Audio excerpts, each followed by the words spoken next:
الحمد لله رب العالمين وصلى الله وسلم على نبيه الأمين وعلى آله وصحبه أجمعين. اللہ کی توفیق سے آج ہم گفتگو کریں گے استسقاء کے بارے میں، اس کے بعد احکام، استسقاء کے تعلق سے 21 فوائد اور یعنی استسقاء اور اس کے احکام کے تعلق سے 21 فوائد. تو پچھلے دنوں قریب ہی ہم نے نماز استسقاء پڑھی، یہاں پہ تمام مساجد میں یعنی تمام جگہوں پہ اس کا اہتمام کیا گیا. جب بھی بارش نہیں ہوتی اس کا اہتمام نظر آتا ہے. تو ایک مسلمان کو چاہیے کہ جو بھی عبادات اللہ نے مقرر کی ہیں کہ اس کو احکام پتہ ہوں، اپنے دین میں بصیرت کے ساتھ اللہ کی عبادت کریں. استسقاء اس لفظ کا کیا معنی ہے؟ اس کا مطلب ہے پانی طلب کرنا، سقیا طلب کرنا. استسقاء اس سے مراد جو ہم شریعت کے اصطلاح میں یہ ہوتا ہے کہ بارش جب بندوں کو ضرورت ہو تو اس وقت وہ بارش طلب کریں.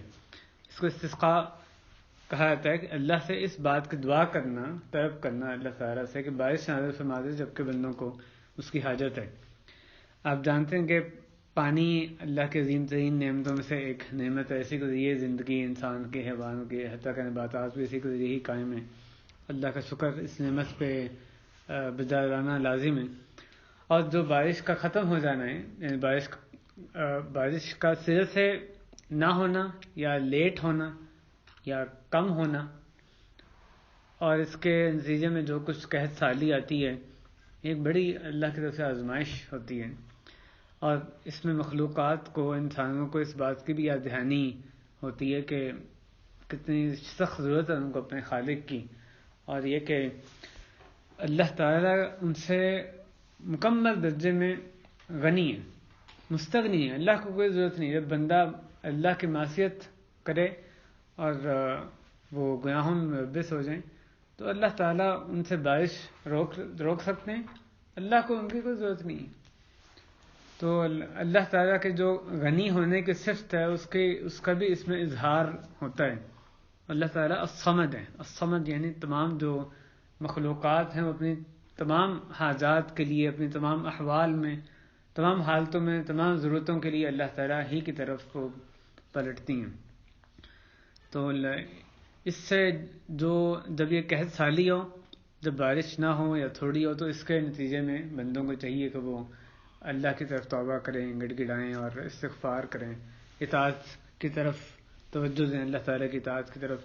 تو اس مقصد کے لیے استسقاء جو ہے وہ مشروع کی گئی اور شریعت نے اس کو مقرر کیا ہے. اللہ تعالیٰ کی یہ رحمت ہے کہ اللہ تعالیٰ نے اپنے سے دعا مانگنے کا جو طریقہ ہے وہ بھی ہمیں سکھلایا استسقاء کی صورت میں. اور بارش نازل ہونے کی دعا کیسے کی جائے، صرف اللہ تعالیٰ سے ہی وہ کی جاتی ہے، اور وہی اللہ تعالیٰ ہی سے اس کے مالک ہیں جو بارش نازل کر سکتے ہیں. استسقاء کب مشروع ہے؟ جبکہ قحط سالی ہو، زمین خشک ہو جائے، بارش رک جائے، یا جو چشمے ہیں وہ بند ہو جائیں، ان کا پانی کم ہو جائے، یا کنووں کا پانی اور نیچے چلا جائے، ختم ہو جائے، کم ہو جائے. تو صرف بعض جگہوں پہ بارش پہ اتنا انحصار نہیں ہوتا، لیکن کنوؤں کی بہت زیادہ اہمیت ہوتی ہے. ظاہر بالآخر کنواں بھی بارش سے ہی سیراب ہوتے ہیں. تو کنووں کا پانی ختم ہو جانا یا بہت نیچے چلے جانا، جیسے نہریں جہاں پہ طبعی نہریں ہیں وہ اگر خشک ہو جاتی ہیں، ان کا پانی کم ہو جاتا ہے، لوگوں کو نقصان پہنچتا ہے پانی کی قلت سے. تو ایسے حالات میں استسقاء جو ہے وہ مشروع ہے. استسقاء کی 3 کیفیتیں ہو سکتی ہیں. ایک تو یہ کہ انفرادی دعا، خود بندہ دعا کرے کسی بھی وقت، بغیر نماز، بغیر خطبے، بغیر کسی حالت یا کیفیت کی قید کے، اکیلا یا اکٹھے، وہ جیسے بھی ہو اللہ سے دعا کرنا، استسقاء بارش کی دعا کرنا.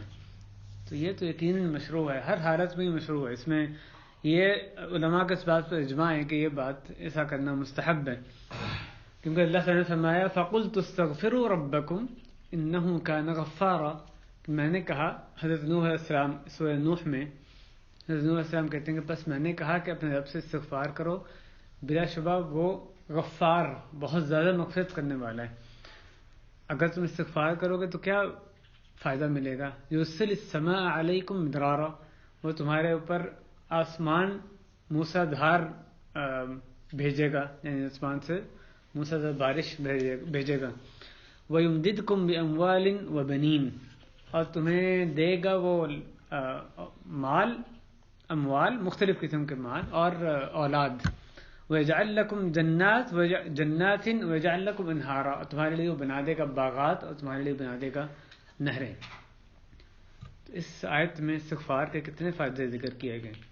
یرسل السماء علیکم مدرارا، پہلا فائدہ بارش کا آنا، اور پھر مال کی فراوانی.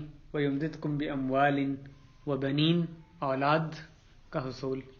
اور پھر وَيَجْعَلْ لَكُمْ جَنَّاتٍ، کہ جنتیں باغات اس کا انسان کو مہیا ہو جانا.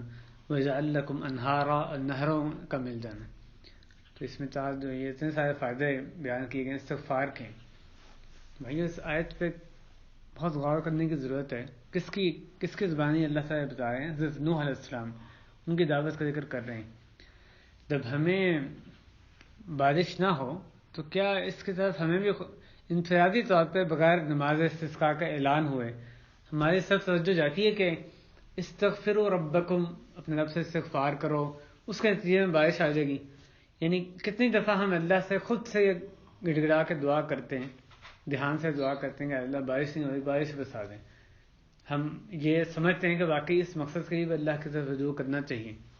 کتنی مرتبہ بندے کی اولاد نہ ہو رہی ہو تو وہ استغفار کی طرف رجوع کرتا ہے.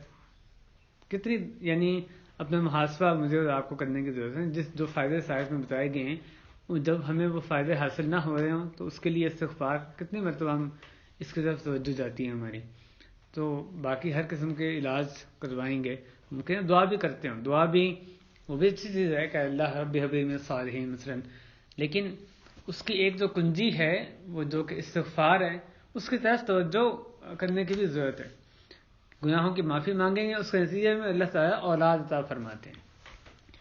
اور اسی طرح آگے جو فائدے ذکر کیے گئے، مال یعنی رزق کی کنجیوں میں سے بھی ایک بتایا گیا. انسان کا فقر حاجت ہے، اس کے لیے بھی رزق کی کنجی ایک یہ ہے کہ استغفار کثرت سے کرے تو اللہ تعالیٰ رزق میں فراوانی اس کو دیتے ہیں. دوسری، یہ پہلی صورت ہے، پہلی کیفیت ہے استغفار کی، کہ استغفار انفرادی طور پہ دعا کرنا، استغفار کرنا، اس کے لیے بارش کی دعا کرنا. دوسری کیفیت کہ جمعے کے خطبے میں استسقاء یعنی بارش طلب کرنا، جیسا کہ نبی کریم صلی اللہ علیہ وسلم نے کیا تھا، جو کہ بخاری و مسلم میں وہ حدیث موجود ہے. اور یہ جو کیفیت ہے، اس میں اس تعلق سے ایک جو یعنی تنبیہ یہ کہ امام جب دعا کرتا ہے خطبے میں تو عام حالات میں ہاتھ نہ اٹھانا مسنون ہے.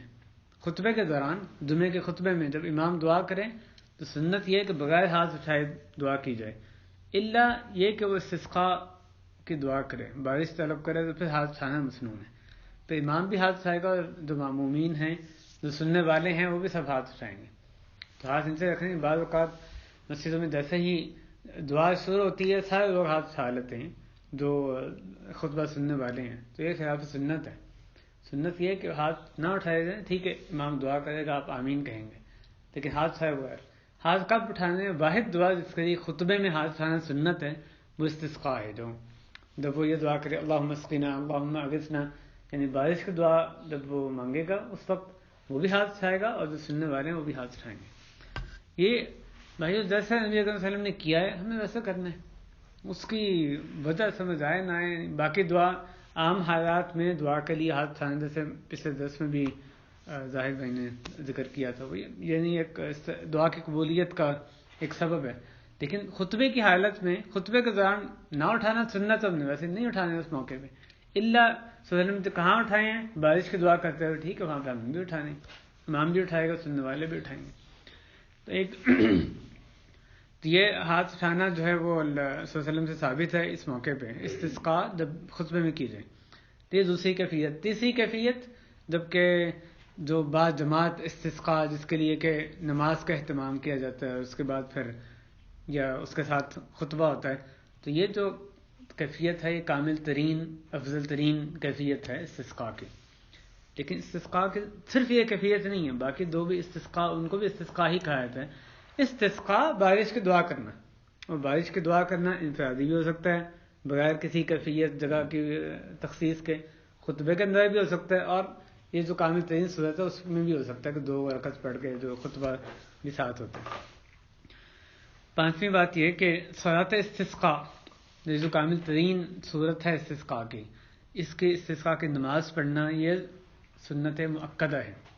ایسی سنت ہے، اس کی تاکید کی گئی ہے، اور رسول اکرم صلی اللہ علیہ وسلم کی صحیح سنت سے ثابت ہے، اور آپ کے خلفائے راشدین نے بھی اس پہ عمل کر کے دکھایا. حضرت عبداللہ بن زید رضی اللہ عنہ فرماتے ہیں کہ خرج النبی صلی اللہ علیہ وسلم یستسقی فتوجہ الى القبلة يدعو وحول رداءه ثم صلى ركعتين جهر فيهما بالقراءة. یہ بخاری مسلم میں حدیث ہے کہ وہ کہتے ہیں کہ نبی کریم صلی اللہ علیہ وسلم نکلے استسقاء کے لیے، بارش طلب کرنے کے لیے، تو وہ قبلے کی طرف انہوں نے رخ کیا، دعا کی اور اپنی چادر تبدیل کی، اور پھر 2 رکعتیں پڑھیں جس میں کہ اونچی آواز سے قرات کی. اور دوسری بات میں ہے کہ خرج الی المصلی، انہوں نے اس میں یہ سیٹ بھی کھا لی ادھر آ جائے. یہ ایک دوسری بات میں یہ کہ وہ مصلی کی طرف نکلے، یعنی خاص طور پہ اس میں یہ صراحت کی گئی ہے کہ نبی صلی اللہ علیہ وسلم نکلے مصلی کی طرف. تو مصلی اس حدیث سے بھی پتہ چلتا ہے کہ سنت یہ ہے کہ نماز استسقاء کہاں ادا کی جائے؟ مصلی میں، مسجد میں نہیں. عام حالات میں سنت یہ ہے کہ مصلی میں، یعنی کسی کھلی جگہ پہ استسقاء کی نماز، جیسا کہ عید کی نماز میں یہی سنت ہے، ادا کی جائے. اگر دقت ہو، مجبوری ہو، تو پھر مسجد میں بھی ادا کی جا سکتی ہے، جیسا کہ نبی صلی اللہ علیہ وسلم کی حدیث سے جو بخاری مسلم میں اس میں یہ لفظ آتا ہے. نمبر 6، مسجد جو استسقاء کے لیے نکلنا یہ تمام لوگوں کے لیے مستحب ہے، وہ شہر کے رہنے والے ہوں یا باہر کے کسی اطراف کے رہنے والے ہوں، وہ مسافر ہوں یا مقیم ہوں. ایک جب استسقاء ہو اس وقت ایک آدمی سفر پہ یہاں پہ آیا ہے، ایک دن کے ٹھہرنے پہ واپس چلے آنا ہے، وہ مسافر ہے، قصر نماز پڑھ رہا ہے، اس کے لیے بھی مستحب ہے کہ وہ بھی تمام لوگوں کے ساتھ وہ بھی استسقاء کے لیے نکلے. تو اور پھر 7ویں بات کہ خاص طور پہ جو شیوخ ہیں، جو بڑی عمر کے لوگ ہیں، ضعیف لوگ ہیں، ناتواں مسکین لوگ ہیں، یا اسی طرح بچے ہیں، ان کے لیے بھی مستحب ہے کہ وہ استسقاء کے لیے نکلیں. یہ جو لوگ ہیں بھائیوں، ان کا تعلق دنیا اس کی چمک دمک سے کم ہوتا ہے. جو بڑی عمر کے لوگ یا جو ضعیف لوگ، مثلا خاص جو حاجت مند لوگ ہوتے ہیں، ان کا جو دنیا اس کی چمک دمک، اس کے جو زیب و زینت ہے، اس کی طرف دھیان کم ہوتا ہے. اللہ تعالیٰ کی طرف توجہ عموماً زیادہ ہوتی، تو اس لیے ان کی دعا کی قبولیت کا امکان اس لحاظ سے دنیا کی میں مگن ہو جانے کے اعتبار سے، یعنی جو مگن نہیں ہوتا ہے اس اعتبار سے زیادہ ہوتا ہے. اور اسی طرح عورتیں جو ہیں ان کا بھی نکلنا، ان کو بھی نکلنا وہ بھی یعنی ثابت ہے، بشرطے کے بغیر زینت کے ہو، کوئی یعنی پردے کے ساتھ وہ نکلیں. اور اس پر یہ جو بات بتائی گئی ضعیف لوگوں کے بارے میں، اس پر یہ حدیث دلالت کرتی ہے کہ نبی کریم صلی اللہ علیہ وسلم نے فرمایا هل تنصرون وترزقون الا بضعفائکم. بخاری شریف میں حدیث ہے کہ کیا تمہاری مدد کی جاتی ہے اور تم رزق دیے جاتے ہو سوائے اپنے ضعیف لوگوں کی وجہ سے. تمہاری جو مدد کی جاتی ہے اور تمہیں رزق دیا جاتا ہے کس کی وجہ سے؟ اپنے میں سے ضعیف لوگوں کی وجہ سے. دوسری روایت میں جو نسائی میں آئی ہے الفاظ ہیں انما ينصر الله هذه الامه بضعيفها بدعوتهم وصلاتهم واخلاصهم، کہ در حقیقت اللہ تعالیٰ اس امت کی مدد فرماتے ہیں اس کے ضعیف کی وجہ سے. تو امت میں ضعیف لوگ ہیں ان کی وجہ سے، ان کی دعا، ان کی نماز اور ان کے اخلاص کی وجہ سے. تو یہ جو ضعیف لوگ ہیں، جس کو بعض اوقات معاشرے میں دوسرے جو لوگ ہیں وہ حقیر سمجھتے ہیں، کسی یعنی گنتی میں نہیں ان کو لاتے، ممکن ہے کہ وہی ان کی بارش برسانے کا یا معاشرے میں جو خیر ہے اس کا سبب، ایک بڑا سبب وہی بنتے ہوں. آپ کو کیا پتا، جو بندہ جس کو آپ حقیر سمجھ رہے ہیں دنیا میں، جس کے پاس ایک جھونپڑی میں رہ رہا ہے، اللہ کے ہاں اس کا کیا درجہ ہے ہم کیا جان سکتے ہیں. اللہ کے ہاں اس حساب سے رتبہ قائم نہیں کیا کہ اس کو دنیا کتنی حاصل ہوئی ہے. 8ویں بات کہ استسقاء کا کوئی محدود کوئی معین وقت نہیں ہے. نماز استسقاء کسی وقت بھی ادا کی جا سکتی ہے، اور وہ رات کا دن ہو یا دن کا یعنی رات ہو دن ہو، کسی وقت بھی نماز استسقاء ادا کی جا سکتی، سوائے کراہت کے اوقات میں. اس میں کوئی علماء کا اختلاف نہیں ہے، اس لیے کہ جو نماز استسقاء کا وقت ہے وہ ایک وسیع ہے، کھلا وقت ہے. وہ اس کی کوئی ضرورت نہیں کہ آپ ضرور جو کراہت کا وقت ہے اسی میں ہی اس کو ادا کریں. تو کراہت کے اوقات جو 3 بتائے گئے اس میں اس کو چھوڑ کے باقی کسی بھی وقت رات دن کے کسی بھی حصے میں استسقاء کی نماز ادا کی جا سکتی. 9ویں بات مستحب یہ ہے. پہلی بات کیا تھی؟ جائز، جو جائز درست ہے وہ. لیکن اگلی بات ہے کہ مستحب یہ ہے کہ جو استسقاء کی نماز عید کی نماز کے وقت میں ہی ادا کی جائے، جو کہ دن کا ابتدائی حصہ ہے، جبکہ جو سورج ہے وہ ایک نیزے کے برابر آ جاتا ہے. اس لیے کہ نبی کریم صلی اللہ علیہ وسلم خرج الیہا، وہ استسقاء کے لیے نکلے، جیسے آگے الفاظ آتے ہیں ابو داؤد میں، حین بدا حاجب الشمس، جبکہ جو سورج کی روشنی ہے وہ واضح ہوئی. تو جب سورج کی روشنی واضح ہو گئی، اب سورج جب چڑھ گیا، سفید ہو گیا، اس کی روشنی واضح، اس وقت آپ نکلے، جو کہ نماز عید کے بھی ادا کرنے کا وقت ہے. تو مستحب مسنون طریقہ بہتر وقت ہے وہ یہ. نمبر 10، امام کے لیے مستحب ہے کہ وہ نماز استسقاء کا پہلے سے اعلان کرے، کچھ دن پہلے سے اعلان کر دے فلاں وقت استسقاء ہونی ہے. جیسے آپ دیکھتے ہیں یہاں پہ اعلان کیا بھی جاتا ہے تاکہ لوگ اس کے لیے تیار ہو جائیں، اور لوگوں کو اس بات کی بھی امام ترغیب دے کہ وہ توبہ، تمام گناہوں سے توبہ کر لیں، اور کسی پر جو ظلم کیا ہے اس سے نکل آئیں، اس کے جو انہوں نے حق مارا اس کو واپس کر دیں، تو سچی توبہ کریں، صدقہ کریں، روزہ رکھیں، آپس میں بغض و عداوت جو کینہ ہے وہ اس کو نکال دیں دلوں سے. اور اس میں روزے کے تعلق سے شاید آپ نے غور کیا ہو کہ یہاں پر جو استسقاء کی نماز ہے وہ ہمیشہ، جب بھی ہم نے دیکھا ہے سالوں سے، وہ یا پیر کے دن ہوتی ہے یا جمعرات کو ہوتی ہے، ہمیشہ ان 2 دنوں میں ہی ہوتی ہے. اس کی وجہ یہ ہے کہ بہت سے جو اللہ کے بندے ہیں وہ ان 2 دنوں میں روزہ رکھتے ہیں، اس کا اہتمام کرتے ہیں روزہ رکھنے کا، جیسا کہ حدیث میں اس کی ترغیب آئی ہے. تو روزے کی حالت میں انسان کی دعا کی قبولیت کا امکان زیادہ ہوتا ہے، اس وجہ سے اس میں ان دنوں میں نماز استسقاء کا زیادہ اہتمام کیا جاتا ہے، تاکہ بہت سے لوگ روزے سے جب ہوں گے اس میں جب استسقاء دعا مانگیں گے تو اس کی قبولیت کا امکان ان کے روزے کی وجہ سے اور بڑھ جاتا ہے. تو امام ترغیب دے روزہ رکھنے کی، تشاحن یعنی بغض و عداوت نکالنے کی، کیونکہ اطاعت کے جو کام ہے اللہ کی اطاعت یہ ہر خیر برکت کا سبب ہوتا ہے، اور جو معصیتیں ہیں نافرمانیاں اللہ کی، وہ جو بھی قحط سالی ہے، مصیبتیں ہیں، جو بھی بارش کا رک جانا ہے، اس کی وجہ وہی ہمارے گناہ ہی ہوتے ہیں.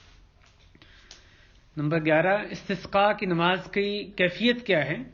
امام اور لوگ بھی مصلی کی طرف نکلیں گے اور وہاں پہ 2 رکعت ادا کریں گے، جیسا کہ عید کی نماز کے لیے نماز پڑھتے ہیں، جیسا کہ عید کی 2 رکعت ادا کرتے ہیں. پہلی رکعت میں 7 زائد تکبیرات اور دوسری میں قرات سے پہلے 5 زائد تکبیرات کہی جاتی ہیں. اور اس میں علماء کی دونوں رائے ہیں. یہ ایک رائے ہے جو کہ عموماً جہاں پہ اسی پہ ہی عمل کیا جاتا ہے، اور دوسری جو رائے ہے وہ یہ کہ بغیر زائد تکبیرات کے جو استسقاء ہے وہ عید سے نہیں ہوگی، بلکہ وہ بغیر زائد تکبیرات کے ادا کی جائے گی. ان میں امام اونچی آواز سے قرات کرے گا، اور جو نبی کریم صلی اللہ علیہ وسلم نماز عید میں پڑھا کرتے تھے وہی اس میں بھی پڑھنا مسنون ہے. پہلی رکعت میں سبح اسم ربک الاعلی، دوسری میں لدا کا حدیث الغاشیہ. یا دوسری صورتیں سنت سے ثابت ہیں. پہلی رکعت میں قاف والقرآن المجید، اور دوسری میں اقتربت الساعۃ وانشق القمر. پہلی میں قاف، دوسری میں قمر. تو یہ 2 سنتیں آئی ہیں، سورہ اعلی اور غاشیہ، یا پھر قاف اور سورہ قمر. تو جو عید کی نماز میں سنت ہے وہی استسقاء کی نماز میں بھی علماء نے اس کو سنت قرار دیا ہے. پھر جب نماز سے فارغ ہو جائے تو لوگوں کی طرف رخ کرے اور قبلے کی طرف پشت کرے اپنی، اور پھر ایک خطبہ دے، 2 نہیں، جمعے کی طرح ایک خطبہ دے گا، اور اس میں استغفار کثرت سے کرے گا. پھر وہ قبلے کی طرف رخ کرے گا، اپنی چادر تبدیل کر لے گا، دائیں حصہ بائیں کی طرف اور بائیں حصہ دائیں طرف آ جائے گا. اور یہ اس میں اصل میں تفاعل، ایک اس بات کے نشاندہی ہوتی ہے یا پیشن، یعنی اس بات کو دل میں رکھا جاتا ہے کہ اللہ تعالیٰ ہمارے حال کو، ہماری حالت کو اس طرح تبدیل کر دے جیسا کہ ہم اس کو تبدیل کر رہے ہیں.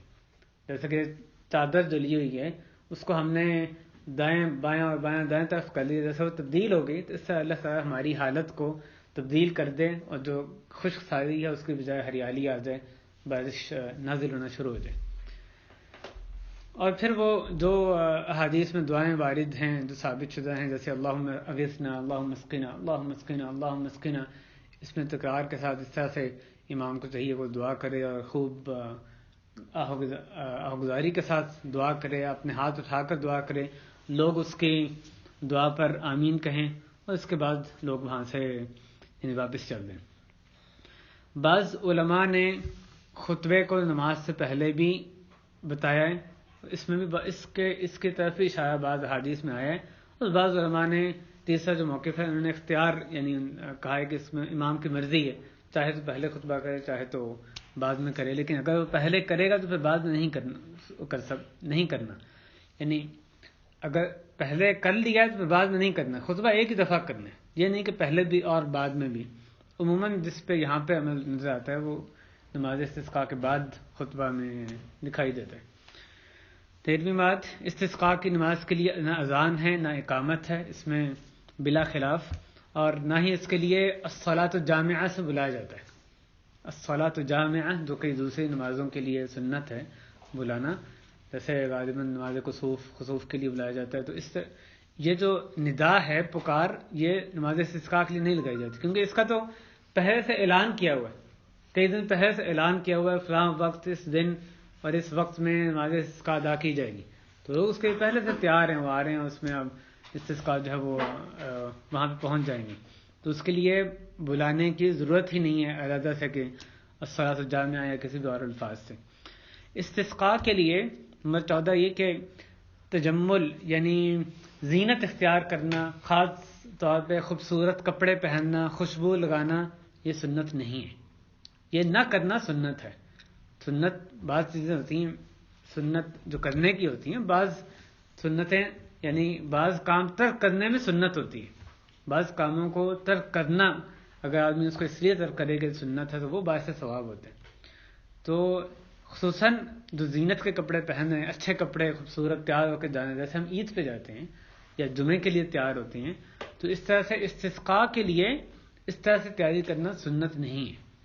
یہ نہ ہی خوشبو لگانا اس میں سنت ہے، بلکہ اس میں اللہ کے لیے تواضع اختیار کر کے عاجزی مسکینی کی جو حیت ہے، اس کی کیفیت ہے، وہ لیا ہوا آدمی کو اس میں جانا چاہیے. زینت کے جو کپڑے ہیں، خوشبو، وہ اس میں وہ زینت میں یعنی خوشبو بھی زینت کا ایک حصہ سمجھی جاتی ہے، تو وہ اس چیز کے یعنی کسی قدر منافی ہے. تو یہ تواضع اختیار کرنے کی، مسکینی اختیار کرنے کی جگہ ہے. اپنے بندہ اپنے چال چلن میں بھی، اپنے بیٹھنے میں جب جا کے وہاں پہ بیٹھے اس میں اسی طرح ہی اسی کیفیت کو وہ مد نظر رکھے، اللہ کی طرف اپنی توجہ رکھے، اس کی طرف گڑ گڑائے اور اس کے سامنے عاجزی وہ اختیار کریں. حضرت عبداللہ بن عباس رضی اللہ عنہما فرماتے ہیں کہ خرج رسول اللہ صلی اللہ علیہ وسلم متواضعا متبذلا متخشعا مترسلا متضرعا فصلى ركعتين. الحدیث نسائی ابن ماجہ کی حدیث ہے، جس میں حضرت عبداللہ بن عباس نے یہ وضاحت کی کہ رسول کریم رسول اللہ صلی اللہ علیہ وسلم تواضع کی حالت میں مسکینی، عاجزی، انکساری اختیار کیے ہوئے وہاں سے نکلے. اور متبذرن کا جو لفظ اس میں استعمال کیا گیا اس سے مراد یہ کہ بغیر زینت کے، بغیر کسی خاص طور پہ اچھے سے تیار ہوئے وہاں کے لیے نکلے، بغیر خصوصی زینت اختیار کیے ہوئے اس کے لیے نکلے.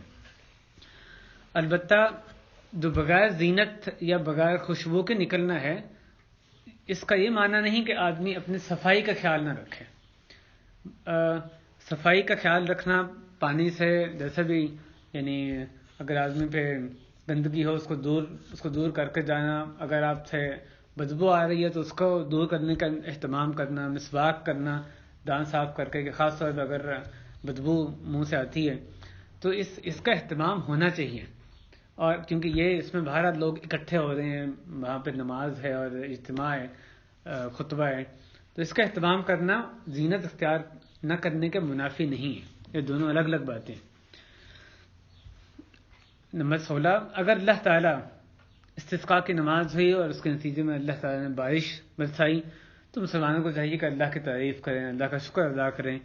اور اگر بارش میں تاخیر ہو جائے، تاکہ بارش نہ ہو استسقاء کے باوجود، تو اس میں کوئی حرج نہیں کہ اس کا تکرار بھی کیا جائے، دوبارہ بھی نماز استسقاء پڑھی جا سکتی.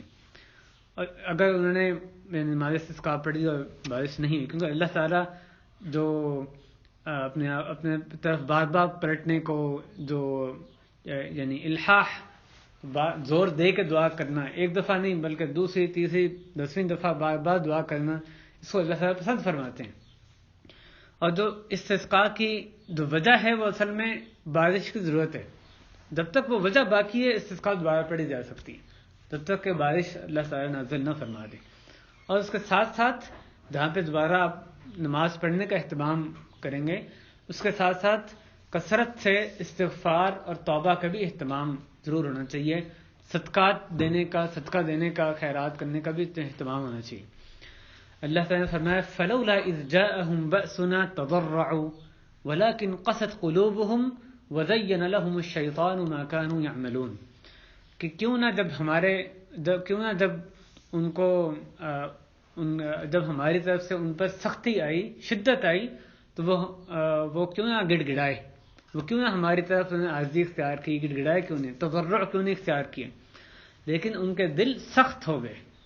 اللہ کی طرف نہ پلٹنے کی وجہ کیا تھی کہ ان کے دل سخت ہو گئے.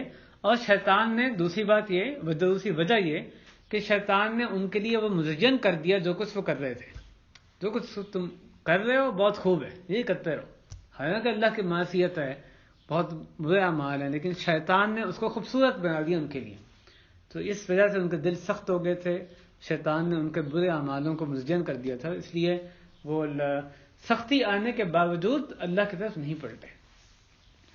بھائی اس تعلق سے بھی بڑا محاسبے کی ضرورت ہے. کتنی بار ہمارے اوپر جب مصیبت آتی ہے، یا ایک انفرادی طور پہ یا اجتماعی طور پہ بارش کا رک جانا، یا کوئی اللہ کی طرف سے ایسی جو سخت آزمائش ایک آتی ہے، یعنی کیسے اس کی توجیحات مختلف کر دی جاتی ہیں، ایک طبعی توجیحات کے فلاں وجہ سے، اور جو اللہ کی طرف پلٹنے کا عنصر ہے وہ اندر سے نکال دیا جاتا ہے کہ توبہ استغفار کی طرف توجہ وہ نہیں، اس کی طرف توجہ نہ ہو، باقی جو بھی فطرت کے قوانین اور اس میں مختلف اس کی توجیح کر کے اس کو یعنی اپنے آپ کو تسلی دی جاتی.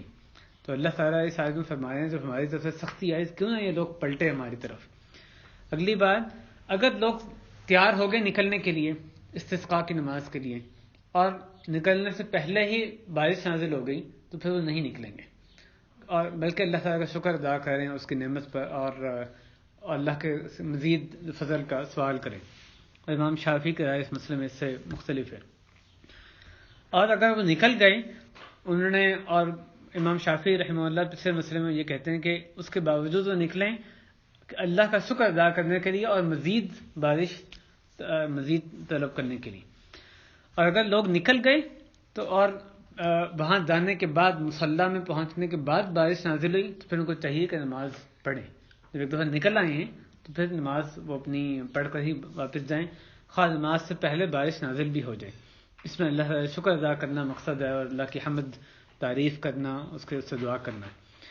اگر بھائیو ایک اہم مسئلہ جس کی طرف شاید ہماری کم ہی توجہ ہوتی ہے اس تعلق سے، یہ کہ اگر کسی ایک ملک میں قحط ہے، خشک سالی ہے، تو دوسرے ملک کے جو مسلمان ہیں ان کے لیے مستحب ہے، ان کے لیے بھی مشروع ہے کہ وہ اپنے بھائیوں کے لیے جو کسی اور ملک میں استسقاء کی نماز پڑھیں. تو استسقاء کی نماز اگر ہمارے پاس ہریالی بھی ہو، بارشیں ہو بھی رہی ہوں، لیکن ہمارے بھائی جو کسی اور ملک میں رہتے ہیں، ہمارے بھائی، ان کا درد ہمارا درد ہے، تو ان کو وہ خشک سالی کا شکار ہے، تو ان کے لیے ہم بھی استسقاء ہمارے لیے بھی مستحب ہے پڑھنا. اس تعلق سے یعنی بہت سے علماء نے یہی موقف اپنایا، انہوں نے یہ مسئلہ بیان کیا، اور یہی فتویٰ دیا ہے شیخ علامہ عبدالعزیز بن باز رحمہ اللہ نے بھی. اگر جب بارش نازل ہوتی ہے اس وقت کئی سنتیں ہیں جن کا خیال رکھنا چاہیے، مثلا اللہم صیبا نافعا، کہ اللہ مجھ سے زیادہ بارش نفع والی ہو. یہ جب بارش شروع ہوتی تھی اس موقع پہ رسول کریم صلی اللہ علیہ وسلم یہ دعا کیا کرتے تھے. اور کثرت سے دعا کرنا، کیونکہ یہ ایک رحمت الہی کے نزول کا وقت ہے. حدیث میں آتا ہے سنتان لا تردان، 2 دعائیں ہیں جو رد نہیں کی جاتی. الدعاء عند النداء وتحت المطر. یہ امام حاکم نے اس کو روایت کیا صحیح الجامع میں کہ 2 دعائیں رد نہیں کی جاتی. ایک وہ دعا جو کہ ندا کے وقت ہو، جب نمازوں کے لیے اذان دی جاتی ہے، اس موقع پہ جو دعا کی جائے، ایک وہ دعا، اور دوسری دعا جو تحت المطر بارش کے نیچے دعا کی جاتی ہے. اور اسی طرح ایک سنت، دیگر اور بھی سنتیں بارش کے نزول کے وقت. ایک بات استسقاء کے حوالے سے، بارشوں میں اگر بارش کثرت سے ہو، استسقاء کے بعد اللہ سے بارشیں نازل فرمائیں اور لوگوں کو اس سے نقصان پہنچنے لگے اور یعنی ضرر کا اندیشہ ہو، تو پھر مسنون یہ ہے کہ اس کی دعا کی جائے کہ اللہ بارش میں تخفیف کر دے، بارش ہلکی ہونے کی دعا کی جائے. اور ایسی جگہوں پہ بارش نازل ہو جہاں پہ کہ فائدہ مند ہے، وہاں سے ہٹ جائے یا ہلکی ہو جائے جہاں پہ کہ اس کے آنے کا نقصان ہے. نبی کریم صلی اللہ علیہ وسلم نے جیسے دعا کی تھی اسی طرح ہی اس میں ایسی حالت میں ہمیں بھی دعا کرنی چاہیے. بخاری مسلم میں دعا ہے اللہم حوالینا ولا علینا، اے اللہ ہمارے ارد گرد ہو، ہمارے اوپر نہ ہو. یعنی بارش زیادہ ہو رہی ہے، آپ کو نقصان پہنچ رہا ہے، آپ بجائے کہ یہ دعا کریں اللہ بارش روک دے، اس کے بجائے یہ دعا کریں کہ اللہ بارش ہمارے اوپر نہ ہو، ہمارے ارد گرد ہو، جہاں پہ فائدہ ہے وہاں پر ہو بارش، جہاں نقصان ہے وہاں سے چھٹ جائے. اللہم حوالینا ولا علینا، اللہم علی الآکام والجبال والآجام والضراب والأودیہ ومنابت الشجر. اے اللہ ٹیلوں پر، پہاڑوں پر، اور جہاں پہ کہ نباتات کے اگنے کی جگہیں ہیں اور اونچی جگہیں وہاں پر ہو، تو یہاں پر جہاں پہ کہ ضرر کا اندیشہ وہاں سے بارش ہٹ جائے. اس مقصد کے لیے نماز پڑھنا مسنون نہیں ہے، کیونکہ نبی صلی اللہ علیہ وسلم نے دعا کی تھی، اس کے لیے نماز نہیں پڑھی تھی. یعنی آپ نے اس کے لیے دعا فرمائی. ایک موقع پہ جو آپ خطبہ ارشاد فرما رہے تھے تو ایک بدو صحابی آئے، انہوں نے کہا کہ یا رسول اللہ، اور ساری کیا انہوں نے شکوہ کیا، تو صلی اللہ علیہ وسلم نے خطبے میں ہی ہاتھ اٹھا کے بارش کی دعا کی. اور وہ کہتے ہیں کہ انہوں نے اس کے بعد اللہ تعالیٰ نے بارش نازل فرمائی، بہت کثرت سے بارش ہوئی. اگلے جمعے پھر وہ صحابی آئے، انہوں نے پھر صلی اللہ علیہ وسلم سے کہا کہ ہر چیزیں ہلاک ہو گئی، مویشی جو ہیں وہ تباہ، یعنی جو اناج ہے وہ تباہ ہونے لگ گیا، یعنی بارش سے نقصان ہونے لگ گئے. پھر صلی اللہ علیہ وسلم نے یہ دعا فرمائی تھی، اس کا بھی ذکر ہوا ہے. تو آپ دیکھیں کیسے اللہ تعالیٰ کی رحمت ہے کہ کیسے ہمیں ہر موقع کی دعا سکھائی گئی ہے. یعنی ہمیں ایک تو کہا گیا اللہ سے دعا مانگو، لیکن صرف یہیں چھوڑ نہیں دیا گیا، اس دعا مانگنے کی کیفیت بھی اللہ نے بتا دی ہے. تم نے یہ مانگنا ایسے مانگو، یہ مانگنا ایسے مانگو، پورا اس کی کتنی اچھی بہترین رہنمائی ہمیں اس کی گئی. یہ 21 فوائد تھے استسقاء کے حوالے سے. ایک اور بات، اگر وہ مسلمان جو کفار کے ملکوں میں رہتے ہیں، کافر غیر مسلم ملکوں میں رہتے ہیں، اگر وہاں پہ قحط سالی ہو جائے اور یہ مسلمانوں کو پتہ ہے کہ وہاں پہ بارش نازل ہوگی، تو صرف ان کا فائدہ نہیں بلکہ کفار کا بھی فائدہ ہوگا، وہ بھی وہیں پر ہی رہتے ہیں. تو کیا وہاں پر استسقاء مشروع ہے کہ نہیں؟ اس کا جواب یہی ہے کہ مسلمان وہاں بھی استسقاء پڑھیں گے. جیسے کہ غالباً شیخ ابن جبرین رحمہ اللہ نے بات کہی کہ وہاں پر بھی وہ پڑھیں گے. مسلمان اپنے لیے پڑھ رہے ہیں یا اپنے بھائیوں کے لیے وہ پڑھ رہے ہیں، کفار وہاں پر رہتے ہیں، اس لیے کہ کفار کا فائدہ نہ ہو جائے تو استسقاء نہ پڑھنا یہ نہیں ضروری. یعنی آپ مسلمان وہاں پر موجود استسقاء پڑھیں، چاہے وہ اس استسقاء کا فائدہ کفار کو بھی ہو جائے، اس سے قطع نظر پھر بھی استسقاء پڑھیں گے.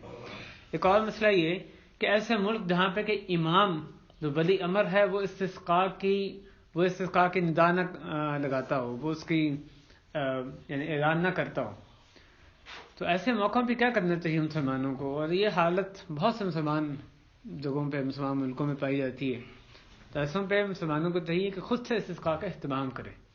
اس سنت کو کیونکہ امام اہتمام نہیں کر رہا تو اس سنت کو چھوڑ نہ دیا جائے، بلکہ احیاء کرنے کی کوشش کی جائے، لوگوں کو جمع کر کے ترغیب دلا کے ان کو استسقاء کا اہتمام کرنا چاہیے. خواہ امام نے، یعنی ان جگہوں پہ، خاص طور پہ ان جگہوں پہ جہاں پہ کہ امام کی طرف سے اس کا اہتمام نہیں ہوتا، تو خود سے پھر ائمہ کو چاہیے، نیک لوگوں کو چاہیے کہ وہ اس کا اہتمام کریں. بھائیو آخری جو ایک شبہ جس حوالے سے ایک پھیلایا جاتا ہے اس کا ذکر ہے کہ بعض جو لوگ سنت سے ہٹے ہوئے وہ ایک روایت بیان کرتے ہیں استسقاء کے بارے میں کہ جب حضرت عائشہ رضی اللہ عنہا ان سے صحابہ ان کے پاس آئے اور انہوں نے کہا کہ قحط سالی کا ان کو شکایت کی ان کے سامنے، حضرت عائشہ رضی اللہ عنہا انہوں نے کہا جو اس میں آیا ہے روایت میں، انہوں نے کہا کہ دیکھو نبی کریم صلی اللہ علیہ وسلم کی جو قبر ہے اس کے اوپر جو ایک ایسی جگہ کھول دو، اس کے اوپر کچھ جگہ کھول دو اس طرح سے کہ قبر اور آسمان کے درمیان کوئی جگہ کوئی رکاوٹ نہ رہے۔ تو ان صحابہ نے ایسے ہی کیا، تو پھر بہت کثرت سے بارش نازل ہوئی، یعنی استسقاء کا یہ طریقہ اختیار کیا گیا۔ یہ جو روایت ہے بہت زیادہ پھیلائی جاتی ہے، خاص طبقوں میں بہت زیادہ پھیلائی جاتی ہے، اور پھر اس کے ضمن میں بہت سے لوگوں پہ طعنہ بازی بھی اس میں کی جاتی ہے، اور خاص طبقات ہیں، خاص لوگ ہیں جو کہ اس کو پھیلاتے ہیں۔ یہ روایت سنن دارمی میں آئی ہے۔ سنن دارمی حدیث کی ایک معروف جو 9 کتابیں ہیں ان میں سے ایک کتاب سنن دارمی ہے، لیکن پہلی بات یہ ہے کہ بکثرت علماء نے بیان کی ہے کہ روایت ضعیف ہے، روایت اس کی سند کمزور ہے، قابل حجت نہیں ہے روایت جو ہے۔ اور جیسا کہ شیخ البانی رحمہ اللہ نے اپنی کتاب التوسل اس میں بیان کی ہے، اس طرح شیخ الاسلام تیمیہ رحمہ اللہ انہوں نے بھی اس کے بارے میں بیان کیا کہ وہ کہتے ہیں کہ قطعی طور پہ یہ بات غلط ہے، یہ روایت سندن بھی ضعیف ہے اور متن کے اعتبار سے بھی اس میں نکارت ہے۔ اور وہ کہتے ہیں شیخ الاسلام تیمیہ رحمہ اللہ انہوں نے اس روایت کے بارے میں ایک بات یہ بھی کہی کہ اس روایت کا جھوٹا ہونا اس بات سے بھی ثابت ہوتا ہے کہ حضرت عائشہ رضی اللہ عنہا کا جو گھر تھا، جو ان کا حجرہ تھا، وہ ان کی وفات تک، حضرت عائشہ کی وفات تک اسی حیت پہ باقی تھا جس پہ کہ نبی کریم صلی اللہ علیہ وسلم کی زندگی میں تھا۔ اس کا ایک حصہ وہ ڈھانپا ہوا تھا اور ایک جو حصہ تھا وہ کھلا ہوا تھا، جو آسمان جہاں سے کہ دھوپ بھی آیا کرتی تھی۔ تو جیسی کیفیت اس وقت تھی اسی طرح بعد میں چلی آ رہی تھی۔ تو یہ جو ایک اوپننگ یا روشن دان کہہ لیں، یا ایک جو انہوں نے کہا کہ کھڑکی تو کھول دو، تو یہ حضرت عائشہ رضی کی وفات تک اس گھر میں کوئی تبدیلی نہیں کی، اس کا ایک حصہ کھولا تھا، ایک بند تھا، جیسے تھا ویسے کا ویسے ہی ان کی زندگی کا آخر تک تھا۔ اس روایت میں کیا آ رہا ہے کہ عائشہ نے کہا کہ اس کو کھولی گئی کھڑکی کھولی گئی اور وہاں سے اس کے نتیجے میں بارش نازل ہوئی۔ اس لحاظ سے اس کے متن میں بھی نکارت منکر اس کا جو متن ہے وہ بھی منکر ہے۔ اور پھر اگلی بات یہ تو یعنی اس کے یہ کب اس کو جو بھی موجودہ حیت ہے اس حجرے کی جہاں پہ نبی صلی اللہ علیہ وسلم کی قبر مبارک ہے، وہ الولید بن عبد الملک جو مسلمانوں کا خلیفہ تھا، اس نے جب حجرہ کو مسجد کے اندر شامل کیا تھا اس وقت یہ پورا پھر اس کو چھت سے گھیر دیا گیا، اس کے پوری 4 دیواری مضبوط بنائی گئی، اور اس وقت ہی جو اوپر ایک یہ چھوٹی سی جگہ تھی اس کو کھلا چھوڑ دیا گیا، یا اس کی گنجائش رکھی گئی جگہ کھولنے کی، تاکہ اس جگہ کے اندر حجرے شریفہ کے اندر اگر کبھی صفائی کی ضرورت ہو، کسی لازمی چیز کے اندر جانا پڑ جائے تو اس کی جانے کی ایک جگہ باقی رہے۔ آپ کو معلوم ہے کہ اس کا کوئی دروازہ نہیں ہے، جو قبر نبی کریم صلی اللہ علیہ وسلم کی جہاں پر قبر مبارک ہے، جہاں پر ان کے ساتھ خلفاء حضرت ابوبکر حضرت عمر رضی اللہ عنہما ان کے بھی قبر ساتھ ہی ہیں، تو اس کمرے میں جانے کا، حجرے میں جانے کا کوئی دروازہ نہیں ہے، ہر طرف سے پوری جالی ہے۔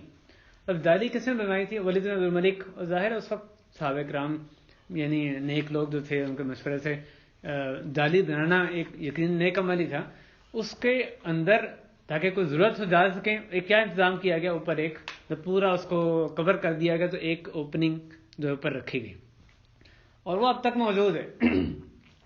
ہمیں ایک شیخ نے یعنی جو ریکارڈنگ میں نے سنی ہے ریاض میں ہوتا ہے، انہوں نے اپنے ایک مدینہ منورہ کے پروفیسر کے حوالے سے بتایا کہ ان کو جو مدینہ جو ایک پروفیسر تھے ان کو وہ کہتے ہیں کہ ان کو وہاں سے ایک دفعہ یعنی گورنمنٹ کے کہنے پہ اتارا گیا، جب کہ شاید اندر کوئی کبوتر یا کوئی ایسی چیز اس میں یعنی گر گئی تھی، چلا گیا تھا صفائی کے لیے، اس کو نکالنے کے لیے، اور اندر جانے کی کوئی ہے ہی نہیں جگہ، تو وہاں سے پھر خاص انتظام کرتے ہیں کہ بندہ وہاں سے اوپر جا کر نیچے وہ اتر کے جو بھی صفائی کر کے باہر آئے۔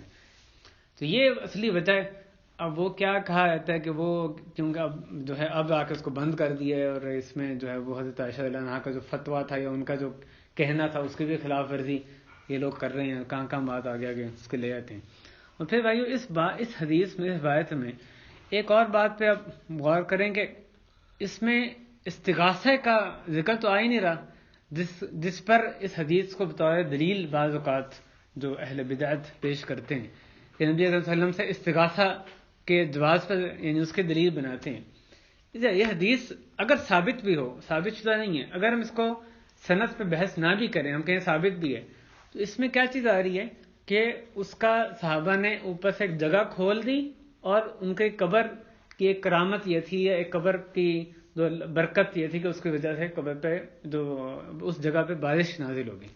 اس میں سے نہیں آ رہا کہ صحابہ کرام نے قبر پہ جا کے یہ دعا کی، نبی صلی اللہ علیہ وسلم سے دعا کی کہ یا رسول اللہ کچھ بھی بارش نازل فرما دیں، یا اللہ کے پاس یہ کوئی کسی طرح کی بھی دعا کی، اس کا تو ذکر نہیں آ رہا۔ اب جس کا ذکر ہی نہیں، اس پہ دلیل کیسے اس کو بنایا جاتا ہے؟ اس روایت کو استغاثے پہ، نبی صلی اللہ علیہ وسلم سے استغاثہ یعنی ان سے براہ راست دعا مانگنا، اس کی دلیل کے طور پہ پیش کرتے ہیں، جبکہ اس روایت میں اس کا ذکر آ ہی نہیں رہا۔ صحابہ کرام کا عمل کیا تھا جب استسقاء کرتے ہیں؟ حضرت عمر رضی اللہ عنہ، ان سے صحیح سند سے بات ثابت ہے، جب قحط سالی ہو گئی تو انہوں نے ان کے صلی اللہ علیہ وسلم کے چچا حضرت عباس رضی اللہ عنہ ان کو لے کے وہ نکلے اور ان سے دعا کروائی تھی، اور کہا کہ اے اللہ، جب آپ کے نبی صلی اللہ علیہ وسلم تھے تو ہم ان کے وسیلے سے دعا کیا کرتے تھے، استسقاء کرتے تھے۔ اب وہ چلے گئے تو ان کے جو چچا ہیں ان کے وسیلے سے ہم دعا کر رہے ہیں، اے اللہ ہمیں ہمارے پہ بارش نازل فرما دی۔ اللہ نے دعا قبول فرمائی، بارش نازل ہوئی۔ تو صحابہ کرام صلی اللہ علیہ وسلم کی قبر پہ نہیں گئے، نہ ہی کوئی اور یہ کیا کہ جب ضرورت تھی تو وہ اوپر سے کچھ کھول دیا، ایسی بات نہیں کی۔ صحابہ کرام حضرت عمر رضی اللہ تعالیٰ عنہ ان سے کون ان سے بڑا عالم ہے؟ حضرت ابوبکر، ان کے بعد حضرت عمر کا نمبر آتے۔ تو حضرت عمر رضی اللہ تعالیٰ عنہ انہوں نے کیا کام کیا؟ دعا کروائی حضرت عباس سے، صلی اللہ علیہ وسلم کے چچا ہونے کے ناطے ان سے دعا کروائی تھی، اور اللہ نے اس دعا کو قبول فرمایا تھا۔ صحابہ کرام کا یہ عمل تھا۔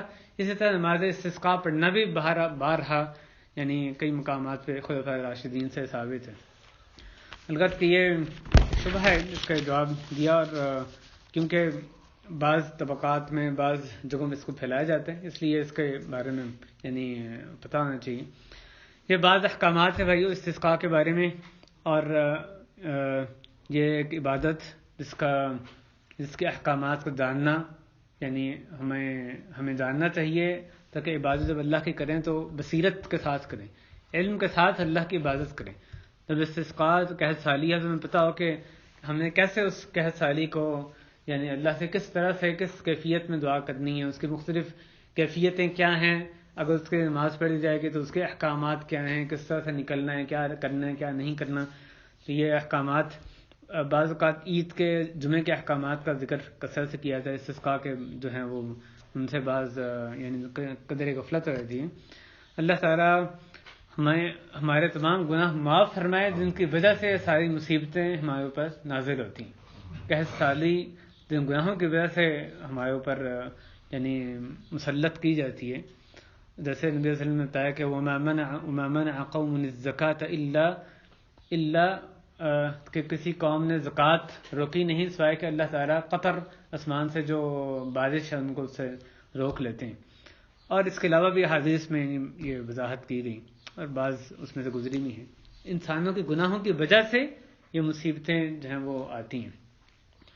ایک مرتبہ کسی حاکم نے ایک بہت بڑا بند بنایا، اور مصر اور کس ملک کے درمیان، اور اس میں پھر اس نے یہ کہا کہ ہمیں اب اللہ کی رحمت کی کوئی ضرورت نہیں ہے، اور اس کے بعد اللہ تعالیٰ نے ان کی ضرورت دکھائی کہ ایسی زبردست قحط سالی وہاں پہ ہوئی کہ کتنی زیادہ اموات ہوئیں، جانور بھی مر گئے، سب تباہیں، فصلیں تباہ ہو گئیں، اور اس کے بعد حتیٰ کہ پھر علماء وہاں کے جمع ہوئے، علماء صالحین جو نیک لوگ تھے، انہوں نے پھر کہا کہ یہ کوئی زیادہ دور کا بات نہیں ہے، دور کی بات نہیں، تو وہ جمع ہوئے اور انہوں نے کہا کہ کس طرح سے جو یہاں پر یعنی دعا کی اکٹھے مل کے وہ ایک کھلی جگہ پہ نکلے، اور خوب جو لوگ وہاں پہ آئے تھے خوب روئے، اللہ سے التجا کی، اور جب وہ دعا کی تو جو سیکولر لوگ تھے ان کو مذاق اڑاتے تھے کہ یہ اس سے کیا ہونے والا ہے، اور جب انہوں نے دعا کر لی بارش فوراً نازل نہیں ہوئی تو انہوں نے کہا دیکھ لیا تم نے جس رب کو بلانا تھا بلا لیا ہے،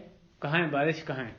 تو وہ علماء نے کہا کہ بھی اللہ تعالیٰ دعا میں جب چاہتے ہیں جس کیفیت میں چاہتے ہیں قبول فرماتے ہیں، یہ ہماری مرضی نہیں ہوتی ہاں کہ ہم کہیں گے ابھی نازل ہو تو ابھی نازل ہو جائے.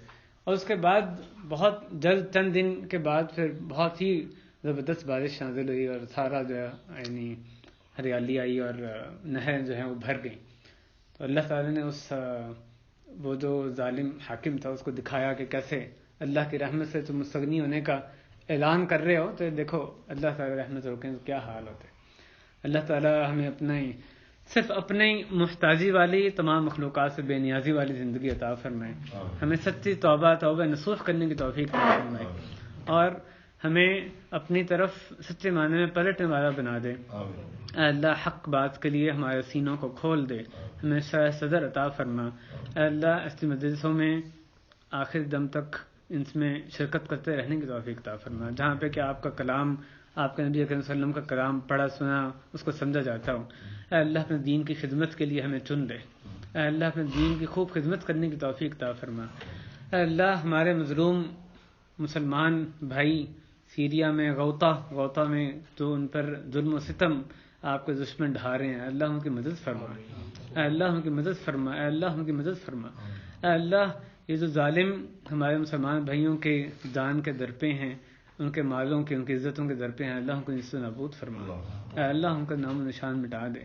اے اللہ اللہم انا نجعلک فی نحورہم ونعوذ بک من شرورہم.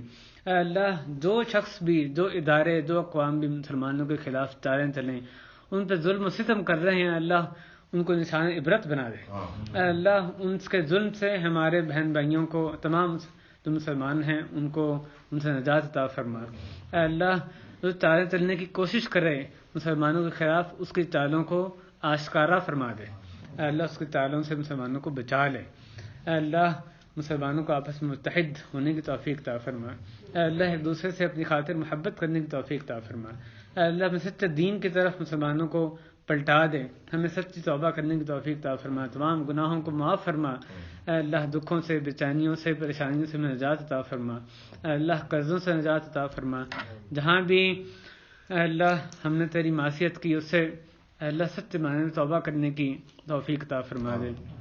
اے اللہ اس مجلس کو مبارک بنا. اے اللہ اس مجلس کو مبارک بنا. اے اللہ اس مجلس کی انتظام کرنے، کہنے، سننے والے تمام لوگ اے اللہ ان کے کاموں میں آسانی پیدا فرما. اس میں برکت، رحمت، خیر نازل فرما.